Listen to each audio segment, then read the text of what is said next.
Asia কাপের অঘোষিত সেমিফাইনালে যাচ্ছে তাই ব্যাটিং করে পাকিস্তানের কাছে 11 রানে হেরে গেছে বাংলাদেশ। পাকিস্তানকে মাত্র 135 রানে বেঁধে ফেলার পর এই ম্যাচ যে বাংলাদেশ হারবে এমনটাই হয়তো ভাবতে পারেননি কেউ।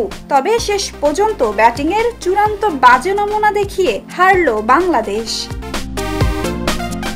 ম্যাচ শেষে ক্রিকবাজের একটি অনুষ্ঠানে এই ম্যাচ নিয়ে কথা বলেছেন ভারতের সাবেক ক্রিকেটার দীনেশ কার্তিক এবং ধারাভাষ্যকার হর্ষা ভোগলে। তারা দুজনেই সমালোচনা করেছেন ব্যাটারদের অ্যাপ্রোচ এবং দলের গেম প্ল্যান নিয়ে। হর্ষা ভোগলে বলেন, আজকে এমন একটা ম্যাচ ছিল, একটু পরিকল্পনা এবং আত্মবিশ্বাস থাকলেই বাংলাদেশ জিততে পারত।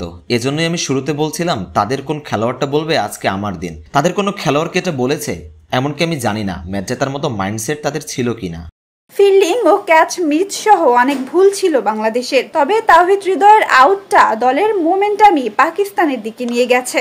10 বলে 5 রান করে আউট হয়েছেন তিনি। তার ব্যাটিং নিয়ে কড়া সমালোচনা করেছেন ভোগলে।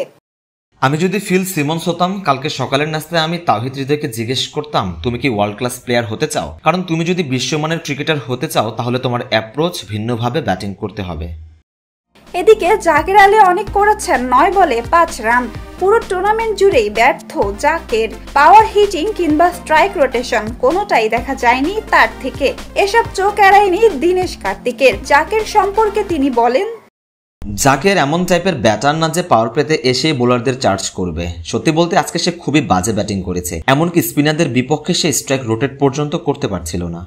ব্যাটিং ইনিংসে বাংলাদেশের কোনো পরিকল্পনা ছিল না জানিয়ে কার্তিক আরও বলেন, আমার মনে হয় বাংলাদেশ প্রতিপক্ষের নাম দেখে খেলেছে। শাহিন আফ্রিদি 3 উইকেট পেয়েছে, হারিস রফও 3টা উইকেট পেয়েছে। তারা বল না দেখে প্রতিপক্ষের বোলারের নাম দেখে খেলেছে। শাহিন আফ্রিদি যদি ভালো বোলিং করে তাহলে অন্যদের কিভাবে কাজে লাগাবো? আমরা কয়েক ওভার ঝুঁকি না নিয়ে খেলবো। তারা মাত্র 135 তাড়া করছিল, অথচ কোনো পরিকল্পনাই ছিল না।